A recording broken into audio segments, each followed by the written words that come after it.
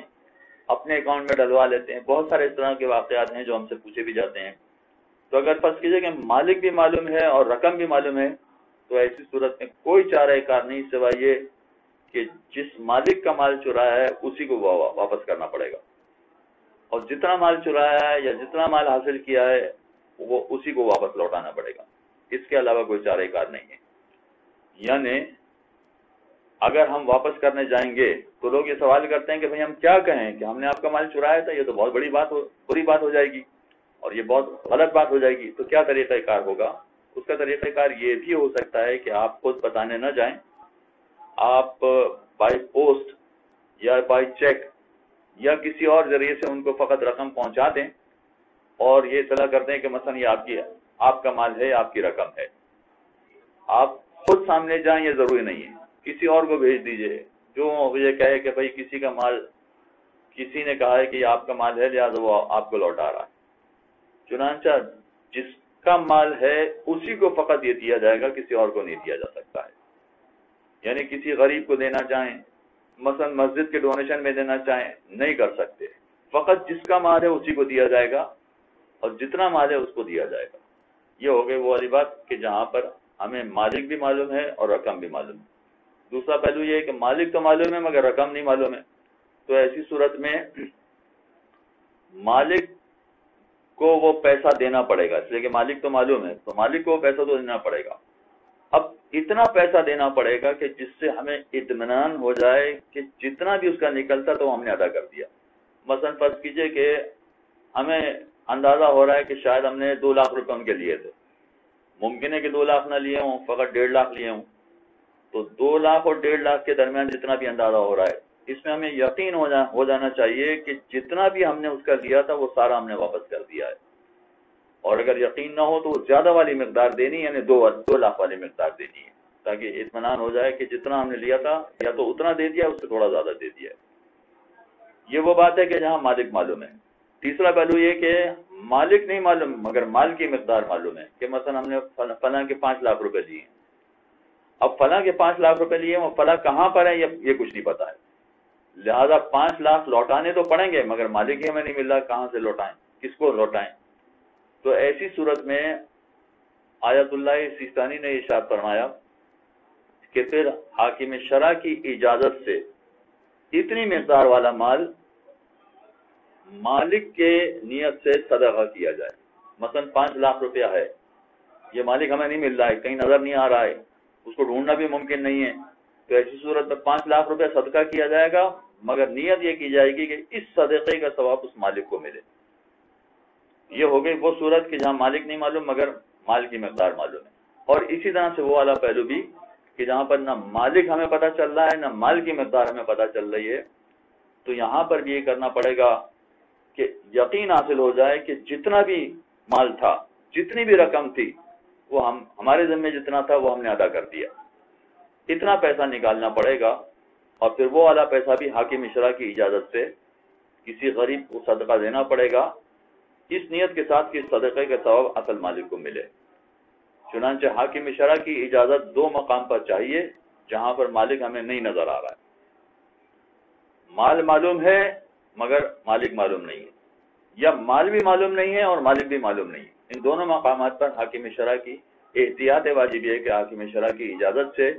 پھر مال خرچ کیا جائے اور نیت کی جائے کہ اس کا ثواب اصل مالک کو پروردگار عطا کرے. وصلی اللہ علی محمد وآلہ. اللهم صل على محمد وآل محمد. بسم اللہ الرحمن الرحیم. جو افراد اپنے آپ کو مسلمان کہتے ہیں وہ مختلف قسم کی عبادات انجام دیتے ہیں، نماز، روزہ، حج، زکوٰۃ، خمس وغیرہ، یہ ساری عبادتیں انجام دیتے ہیں. اور عبادتوں کی جو اقسام ہے اس میں مسلمانوں کے 2 بڑے گروہ ہیں. ایک گروہ ایسا ہے کہ جن کے یہاں عبادتوں کا طریقہ کار ان کے اپنے طریقے کے مطابق ہے، لیکن جو اہل بیت کے چاہنے والے ہیں ان کے ہاں عبادتوں میں کچھ اضافہ ہے، کچھ چیزیں ایسی ہیں کہ جو اضافی ہیں۔ مثلا فرض کیجئے کہ اگر کوئی اہل بیت کا چاہنے والا ہے تو اہل بیت نے یہ مطالبہ کیا ہے کہ خمس کی رقم نکالی جائے، خمس ان کے نام پر نکالا جائے، اور جو نکالا جائے گا اس کا آدھا حصہ ان کی اولاد میں دیا جائے، ان کی اولاد میں تقسیم کیا جائے۔ تو اگر اہل بیت سے محبت ہے تو وہ ضرور خمس نکالے گا اور اس کا آدھا حصہ کم سے کم ان کی اولاد میں تقسیم کرے گا، البتہ اپنے اپنے مجتہد کے فتاویٰ کے مطابق۔ آیت اللہ سیستانی کے ہاں اجازت ہے کہ آپ آدھا حصہ خمس کا سہم سادات کو اپنی ہاتھ سے اپنی مرضی سے دے سکتے ہیں، بشرطے کہ ان میں شرائط پوری ہوں۔ اب یہ بات میں اس لیے بھی گزارش کر رہا ہوں کہ بہت سارے افراد ایسے ہیں کہ اس عبادت پر توجہ نہ ہونے کے بعد پھر وہ مجالس برپا کرتے ہیں۔ بہت اچھی بات ہے مجالس برپا کرنا، بہت، اسے کون انکار کر سکتا ہے۔ مجالس برپا کرنا، جلوس نکالنا، ماتم اور مجلس کی محفلیں برپا کرنا اور تعزیے بنانا اور علم و پنجے بنانا، یہ ساری چیزیں بہت اچھی ہیں، کوئی حرج نہیں، کوئی قباحت نہیں ہمارے ان ساری چیزوں کا۔ نہ صرف اجازت ہے بلکہ اس کو اچھا سمجھا گیا، اس لیے کہ یہ اہل بیت سے محبت کا ایک طریقہ ہے، اظہار ہے کہ ہم اہل بیت سے محبت کرتے ہیں۔ مگر یہ یاد رکھنا چاہیے کہ اگر میں مجلس برپا کرتا ہوں اور خمس نکالے بغیر مجلس برپا کرتا ہوں تو بظاہر ایسا ہوگا کہ اہل بیت کا مال میں نے غصب کر لیا اور پھر اہل بیت کی محبت کا اظہار کیا۔ بظاہر یہ کام کوئی پسند نہیں کرے گا، کوئی شخص اس کو پسند نہیں کرے گا۔ چنانچہ اس مجلس پر غور کرنا چاہیے، یا اس جلوس یا اس طرح کے جو عزاداری کے مراسم انجام دیے جاتے ہیں اس پر غور کرنا چاہیے کہ کہیں ایسا تو نہیں کر رہے ہیں ہم کہ اہل بیت کا حق غصب کر کے ہی اہل بیت کے محبت کا اظہار کر رہے ہیں اور یہ ساری چیزوں کا تذکرہ کر رہے ہیں۔ یاد رکھیے کہ نماز کے بارے میں تو ہے کہ اگر کسی شخص نے غضبی لباس میں نماز پڑھ لی، چاہے غضبی کا مطلب یہ ہو کہ اس کا خمس نہیں نکالا گیا، تو ہمارے بہت سارے علماء کہتے ہیں کہ اس کی نماز باطل ہے۔ یا فرض کیجئے کہ کسی ایسے مصلی پر نماز پڑھ لی کہ جس کا خمس نہیں نکالا گیا ہے، اور ایسے سجدگاہ، مصلی تو چھوڑیے، ایسی سجدگاہ پر سجدہ کر لیا ہے کہ جس کا خمس نہیں نکالا گیا ہے اور پھر اس پر سجدہ کر لیا گیا ہے، تو ایسی صورت میں اس کی نماز باطل ہے۔ ہمارے کئی مراجع کرام اس نماز کو صحیح نہیں مانتے۔ تو اب یہ اندازہ کرنا پڑے گا کہ نماز جیسی افضل ترین عبادت بھی باطل ہو جاتی ہے چند مقامات پر اگر خمس نہ نکالا جائے، تو مجلس جیسی عبادت کیسے باقی رہے گی؟ اور پھر یہ بھی اس انداز سے کہ جن کا حق ہے انہی کا حق ہم غصب کر کے پھر ہم مجلس برپا کر رہے ہیں۔ تو غور کرنا پڑے گا کہ یہ مجلس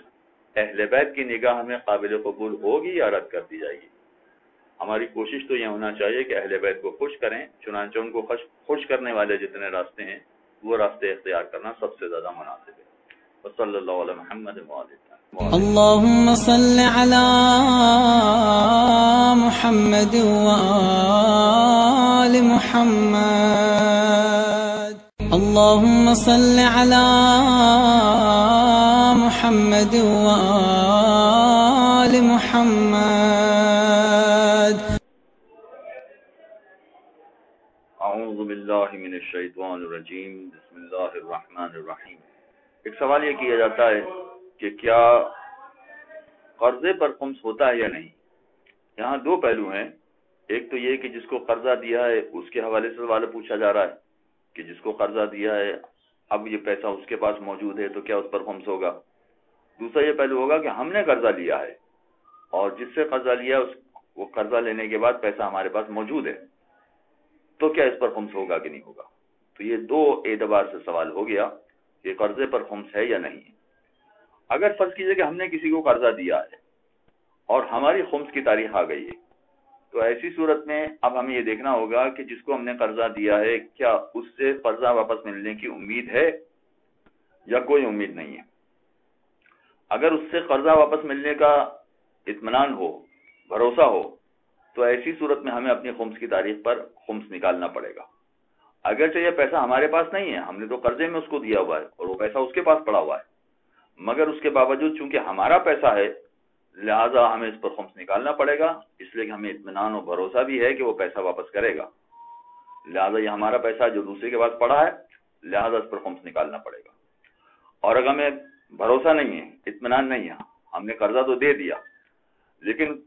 جس کو ہم نے قرضہ دیا ہے وہ کسی وجہ سے بھی قرضہ دینے کے قابل نہیں ہے، یا قابل تو ہے مگر دینا نہیں چاہتا وہ قرضہ،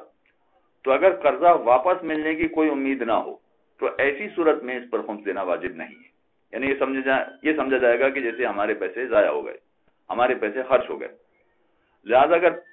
قرضہ واپس ملنے کی امید نہ ہو تو ایسی صورت میں خمس دینا واجب نہیں ہے۔ لیکن اگر فرض کیجئے گئے کسی وقت میں وہ قرضہ واپس کر دیتا ہے، امید تو نہیں تھی مگر اس نے قرضہ واپس کر دیا، تو اب ہمیں اپنی خمس کی تاریخ کا انتظار نہیں کرنا ہے کہ ہماری خمس کی تاریخ آئے گی اس وقت تک اگر یہ پیسہ ہمارے پاس بچے گا تو ہم خمس نکالیں گے، ایسا نہیں ہے۔ یہ تو وہ قرضہ تھا، یہ تو وہ پیسہ تھا کہ جو ہماری پچھلی خمس کی تاریخ پر اس کے پاس موجود تھا، ہمیں معلوم نہیں تھا کہ وہ ہمیں واپس کرے گا یا نہیں کرے گا، لہذا یہ پیسہ ہماری پچھلی خمس کی تاریخ سے پہلے ہی موجود تھا، لہذا اب ہمیں اگلی آنے والی تاریخ کا انتظار نہیں کرنا ہے، جیسے ہی وہ قرضے کی رقم ملی ہے فوراً اسی دن اس کا خمس نکالنا ہوگا۔ یہ وہ صورت ہو گئی کہ جب ہم نے کسی کو قرضہ دیا ہے تو اب ایسی صورت میں اس کو خمس دینا ہے یا نہیں دینا ہے۔ لیکن اگر فرض کیجئے کہ ہم نے قرضہ لیا ہے، اب قرضہ اگر ہم نے لیا ہے تو یہاں پر بھی دو صورتیں ہیں۔ فرض کیجئے کہ ہم نے قرضہ لیا ہے مگر وہ پیسہ ہمارے پاس بچا ہی نہیں، کچھ ہے ہی نہیں ہمارے پاس، تو ہمارا پیسہ بھی نہیں ہے، جو ہم نے قرضہ لیا تھا وہ بھی ہمارے پاس نہیں ہے، اور ہماری خمس کی تاریخ آ گئی تو ظاہر ہمارے پاس کچھ نہیں ہے، لہٰذا کوئی خمس نہیں دینا۔ لیکن فرض کیجئے کہ ہم نے جس سے قرضہ لیا ہے، قرضہ ملنے کے بعد وہ پیسہ ہمارے پاس موجود ہے، جیسے بہت سارے سرکاری دفاتر میں کام کرنے والے، بینک میں کام کرنے والے افراد، وہ ان اداروں سے ان کو لون ملتی ہے، وہ لون لے لیتے ہیں، لون لینے کے بعد پھر وہ اپنے اکاؤنٹ میں جمع کر دیتے ہیں، اس سے کاروبار کرتے رہتے ہیں، یا اپنے اکاؤنٹ میں انہوں نے جمع رکھے ہیں بچی کی شادی کے لیے یا زیارت پڑھنے کے لیے، حج کرنے کے لیے، کسی بھی وجہ سے ان کے اپنے اکاؤنٹ میں پیسے پڑے ہیں۔ تو اگر وہ قرضہ ہم نے کسی سے لیا ہے، چاہے وہ ادارہ ہے اس سے لیا ہے یا کوئی عام آدمی ایک فرد ہے جس سے ہم نے قرضہ لیا ہے، اگر وہ قرضہ ہمارے اکاؤنٹ میں پڑا ہے تو اس قرضے پر بھی ہمیں خمس نہیں دینا ہے، اس لیے کہ اصل مسئلہ اس کا یہ ہے کہ قرضے پر خمس نہیں ہوتا ہے۔ لہذا اگر یہ پیسہ ہمارے پاس پڑا ہے، مثلا فرض کیجئے کہ 5 لاکھ روپیہ ہم نے جس ادارے میں ہم کام کر رہے ہیں وہاں سے ہم نے لیا، اور جب ہماری خمس کی تاریخ آ گئی تو 5 لاکھ روپیہ ہمارے اکاؤنٹ میں پڑا ہوا ہے،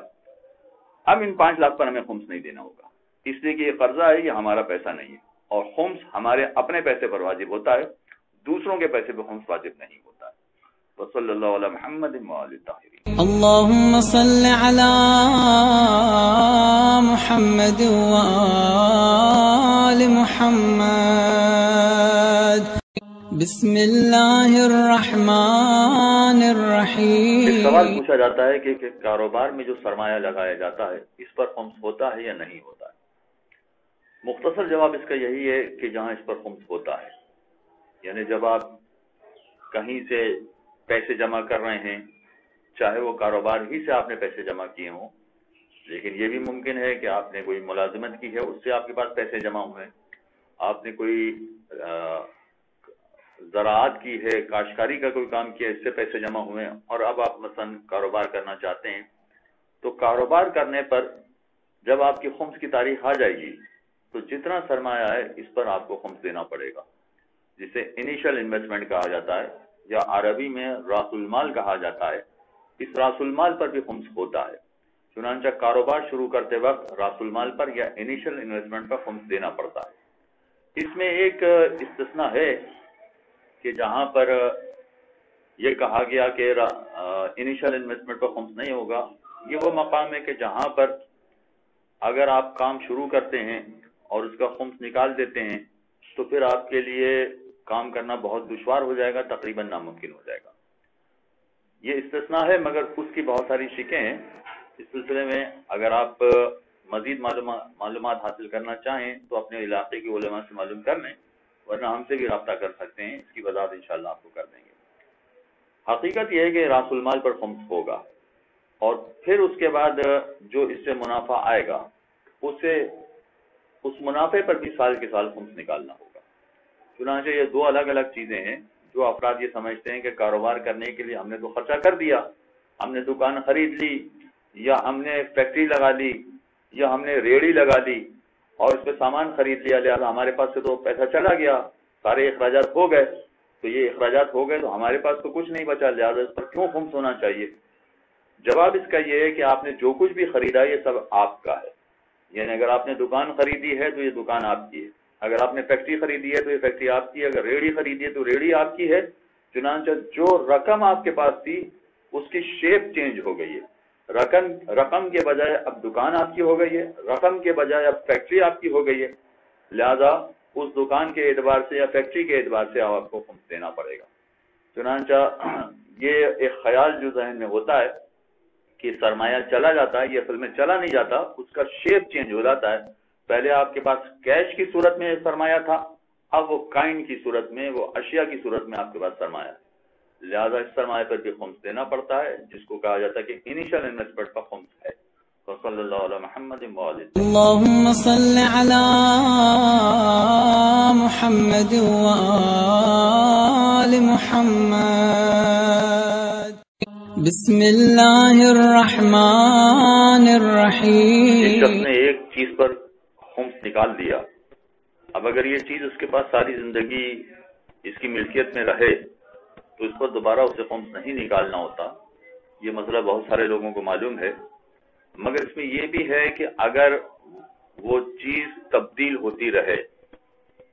تو اگر تبدیل بھی ہو گئی ہے تب دوسری چیز پر بھی خمس نہیں نکالنا۔ مثلا فرض کیجئے کہ ایک شخص کے پاس 1 لاکھ روپیہ تھا، اس پر اس نے خمس نکال دیا، تو 1 لاکھ روپیہ اس کا مخمس اور پاک ہے،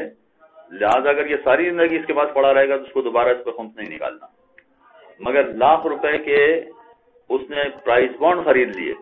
تو اب شکل تبدیل ہو گئی، صورت اس کی بدل گئی، پرائز بانڈ اگر آ گئے ہیں تب بھی ایسی صورت میں اس کو دوبارہ خمس نہیں نکالنا پڑے گا، اس لیے کہ 1 لاکھ روپے پر وہ خمس نکال چکا تھا اور اسی 1 لاکھ روپے کے اس نے پرائز بانڈ خریدے ہیں، لہذا پرائز بانڈ پر بھی اس کو خمس نہیں نکالنا پڑے گا۔ اور فرض کیجئے کہ آگے چل کے وہ پرائز بانڈ بھی بیچ دیتا ہے اور پرائز بانڈ کے بجائے سونے کے سکے خرید لیتا ہے، تو سونے کے سکے پر بھی خمس نہیں نکالنا پڑے گا جب تک وہ اس کی ملکیت میں اس کے پاس پڑے رہیں۔ چنانچہ اگر ایک چیز کا خمس نکال دیا جائے اور اس کی صورت، اس کی شیپ تبدیل ہوتی رہے تو ایسی صورت میں سے کوئی فرق نہیں پڑتا ہے اور اس پر دوبارہ خمس نہیں نکالنا پڑتا ہے۔ ہاں، اب یہ صورتحال پیش آ سکتی ہے کہ اگر فرض کیجئے کوئی ایسی چیز خریدی ہے کہ جس کی قیمت بڑھ جاتی ہے، پرائز بانڈ کی قیمت تو نہیں بڑھتی ہے لیکن سونے کے سکے اگر اس نے خرید لیے ہیں تو اس کی قیمت بڑھ جائے گی۔ تو 1 لاکھ روپے کے سونے کے سکے اس نے خریدے تھے، 5 سال کے بعد وہ 1.5 لاکھ کے ہو گئے۔ ہم نے یہ کہا کہ ایک مرتبہ جس کا خمس دے دیا جائے اس پر دوبارہ خمس نہیں دینا ہے، چنانچہ اس نے سونے کے سکے پر دوسرے سال خمس نہیں دیا، تیسرے سال بھی خمس نہیں دیا، اور 3-4 سال کے بعد، 5 سال کے بعد جب اس نے قیمت کا اندازہ لگایا تو پتا چلا کہ جو سونے کے سکے اس نے 1 لاکھ روپے کے خریدے تھے وہ اب 1.5 لاکھ کے ہو گئے۔ تو کیا مزید 50,000 پر اسے خمس دینا پڑے گا کہ نہیں؟ نہیں، مزید 50,000 پر بھی اسے خمس نہیں دینا جب تک یہ سکے یہ نہیں بیچتا، اس وقت تک اس پر اسے خمس نہیں دینا۔ اور یہ سکے کی مثال نہیں ہے، مثلا فرض کیجیے اس نے کوئی زمین خرید لی ہوتی 1 لاکھ روپے کی اور اسی قیمت بڑھ گئی ہوتی، یا کوئی فلیٹ اس نے خریدا ہوتا یا کوئی مکان خریدا ہوتا اور اس کی قیمت بڑھ جاتی، تو جب تک وہ اسے نہیں بیچتے اس وقت تک اس پر دوبارہ خمس نہیں نکالنا ہوتا۔ لہذا اگر یہ سکے اس کے پاس 5 سال کے بعد اگرچہ 1.5 لاکھ کے ہو گئے مگر اب بھی مزید 50,000 پر اس کو خمس نہیں نکالنا ہے، اور مزید اگر اس کے پاس 5 سال پڑے رہیں اور 1.5 لاکھ کے بجائے 3 لاکھ کے ہو جائیں یہ سکے تو 3 لاکھ پر بھی خمس نہیں نکالنا ہے۔ 1 لاکھ پر تو نکال چکا تھا، مزید 2 لاکھ پر بھی اسے خمس نہیں نکالنا۔ جب تک یہ سکے اپنے پاس رکھے گا اس وقت تک اس کو خمس نہیں نکالنا۔ اس سکے کی مثال فقط میں نے دی ہے، لیکن اس میں ساری چیزیں آ جاتی ہیں جس کی قیمتیں بڑھ جاتی ہیں۔ ہاں، ایک مرتبہ اگر وہ اسے بیچ دے اور بیچنے کے بعد آئندہ خمس کی تاریخ تک اس کا منافع اس کے پاس پڑا رہے تو پھر اس پر خمس آ جائے گا۔ مثلا فرض کیجئے کہ 5 سال کے بعد اس کے سکے ہو گئے 1.5 لاکھ کے، اب اس کی خمس کی تاریخ آنے والی ہے 6 مہینے کے بعد، تو 50,000 کا جو اس کو منافع ہوا ہے یہ 50,000 کا منافع اگر 6 مہینے کے اندر اندر یہ خرچ کر لیتا ہے، کہیں جائز مقام پر استعمال کر لیتا ہے تو کوئی خمس نہیں ہوگا، اس لیے کہ جو منافع ہوا تھا وہ سال کے اندر اندر ہی استعمال ہو گیا، اس پر کوئی خمس نہیں ہوگا۔ لیکن اگر اس کی خمس کی تاریخ تک یہ 50,000 اس کے پاس پڑے رہے تو 1.5 لاکھ میں سے 1 لاکھ کا تو خمس دے چکا تھا، فقط یہ 50,000 ایسے ہیں کہ جو منافع کے طور پر قیمت زیادہ بڑھنے کی وجہ سے اس کو ملے، اس 50,000 پر اس کو خمس علیحدہ سے نکالنا پڑے گا، بشرطے کہ اس کی خمس کی تاریخ تک یہ منافع کی رقم پڑی رہے۔ یہ جو مسئلہ میں نے آپ کے سامنے سونے کے سکے کے حوالے سے بیان کیا ہے، یہی زمین کے حوالے سے، مکان کے حوالے سے اور دوسری چیزوں کے حوالے سے ہوگا۔ لیکن اس میں شرط یہ ہے جو بہت اہم شرط ہے کہ یہ کام اس نے کاروبار کرنے کی وجہ سے نہ کیا ہو۔ ایسے ہی بہت سارے لوگ جو روپے کے بجائے پرائز بانڈ خرید لیتے ہیں، پرائز بانڈ کے بجائے زمین خرید لیتے ہیں، زمین کے بجائے سونے کے سکے خرید لیتے ہیں، جن کا کاروبار یہ نہیں ہے۔ اگر کاروبار نہ ہو ان کا اور اس کے بعد کوئی ایسی چیز خریدی جائے کہ جس کی قیمت بڑھ جائے تو بڑی ہوئی قیمت پر بھی خمس نہیں دینا پڑتا جب تک اس کو نہ بیچیں، اور بیچنے کے بعد بھی اپنی خمس کی تاریخ تک اگر یہ منافع کی رقم بچی بھی ہو تو خمس دینا ہوگا، اگر وہ خرچ ہو گئی تو اس پر بھی کوئی خمس نہیں ہوگا۔ وصلی اللہ علی محمد وآلہ اللهم صل على محمد وآل محمد